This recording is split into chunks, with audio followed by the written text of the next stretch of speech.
I was the last person my friend spoke to before she died, and I lied about her final words, because the truth would have handed the spotlight to the one person who didn't deserve it. My friend Amy died a couple of months ago, and I was the last one to see her alive. I went over to her apartment, we watched a movie, ate dinner, I left to finish an essay, and then she OD'd and passed away alone. She was only 19 years old. Our final conversation was unremarkable.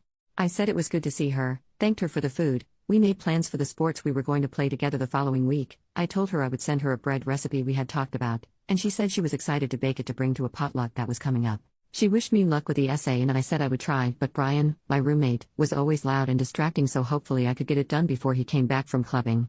She laughed, and the very last thing she said was to say hi to Brian for me.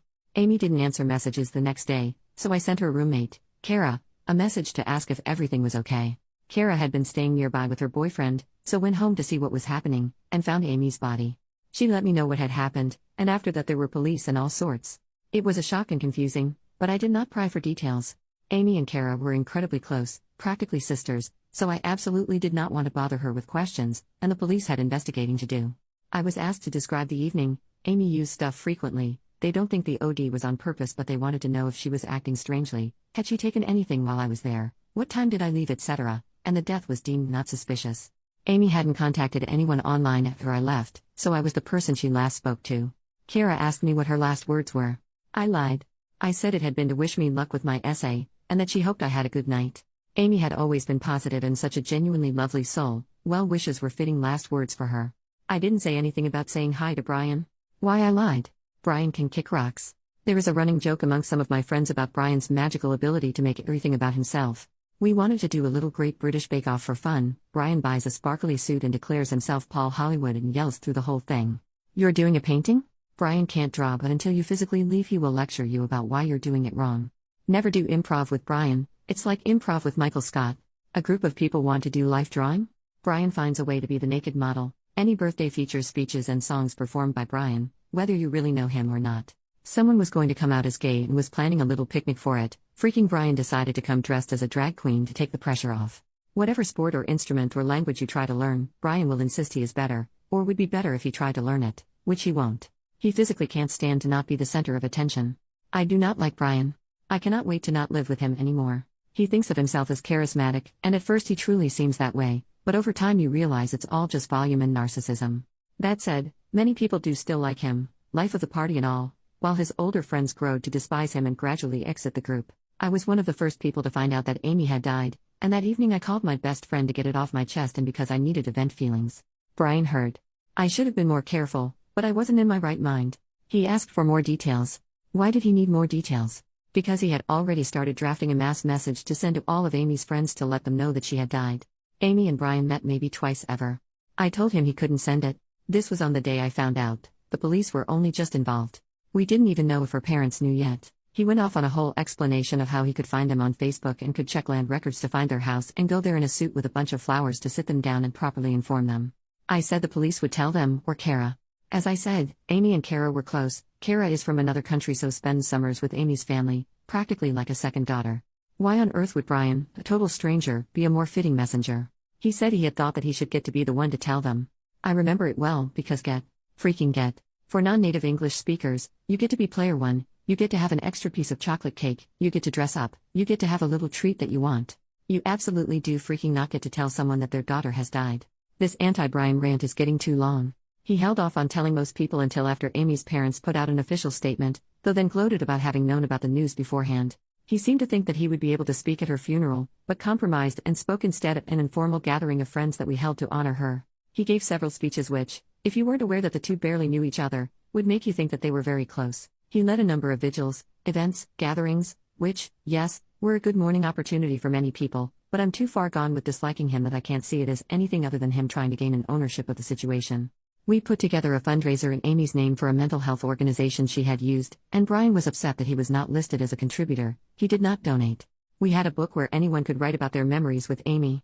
Kara wrote a half page, while Brian wrote 2.5. I do not like to lie. It makes me feel sick to my stomach. A couple of months have passed and the knowledge that I actively lied about Amy's last words is gnawing at me. It's so small and stupid, but I didn't say hi to Brian for her. I said I would. She made her last ever request and I'm denying it. I'm sorry for the paragraphs about what a massive jerk he is, but I hope it demonstrates my point. This is what he is like. This is how he behaved, thinking a mutual friend he'd only met a couple of times had died. Imagine what he would have been like if he knew that her last words were about him. I confess, channeling my negative feelings into hating how he has turned this into a main character moment has channeled them away from me and the obvious fact that I left her alone to die.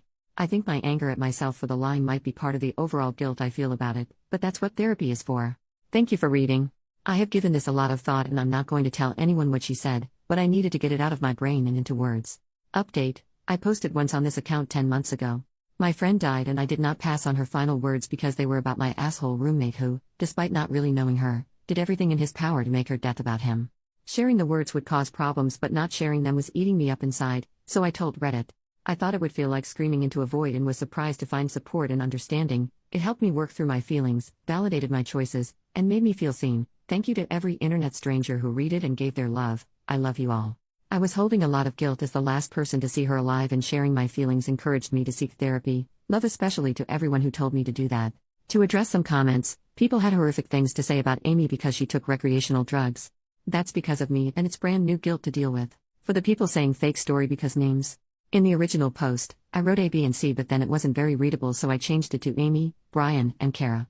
For the people saying they were secretly best friends or lovers. No, they were not. He met Amy twice in group settings. Most of his speeches concerned a theoretical future friendship that was robbed from him. Also, she was gay. For the people saying no 19-year-old has that many hobbies, we went to societies together. It was only 2 or 3 evenings a week and we didn't have a high study load or jobs. I don't know why some people obsessed over that being impossible. For the people saying you're the one making her death about Brian. That's fair. My post turned into an anti-Brian rant. The grieving heart wants what it wants, and obsessing over my roommate being a narcissist got me through the first big wave of depression. And finally, for the people saying, you're making this all about you, it's my post. It's the Off My Chest subreddit and I'm getting something off my chest. Anonymously on the internet because it would be inappropriate and self-serving to do so in real life. Now onto the updates if anyone wants to know. I'm doing alright. Grief is grief, it gets easier every day except for the days when it doesn't. It's been a year since Amy passed, and I can now think about her without crying. Kara is holding up. She took time away from studying but recently came back. One of her family members moved to be near her while she finishes her degree, so she's got support and seems to be doing well. Amy's parents came down for the anniversary memorial. It was good to see them, but hard to say if they were doing better or putting on brave faces for her friends. They're keeping busy. Brian went and found new friends, something he does regularly. As fast as he took over Amy's memorials, he stopped, like a child bored of their new toy. After a month or so he decided he was over it and became passive-aggressive at those still mourning. I moved out and used advice from commenters to grey rock him out of my life. He bailed on the anniversary of Amy's death to go to a theme park and got upset that we did not delay the memorial for him to attend. There are still people in my circle who tolerate him, but he has a new group of impressionable first years to impress his importance upon. People wanting more stories about him. I've been journaling a lot and there's some good infuriating ones in there, so maybe I'll share them sometime, but not now.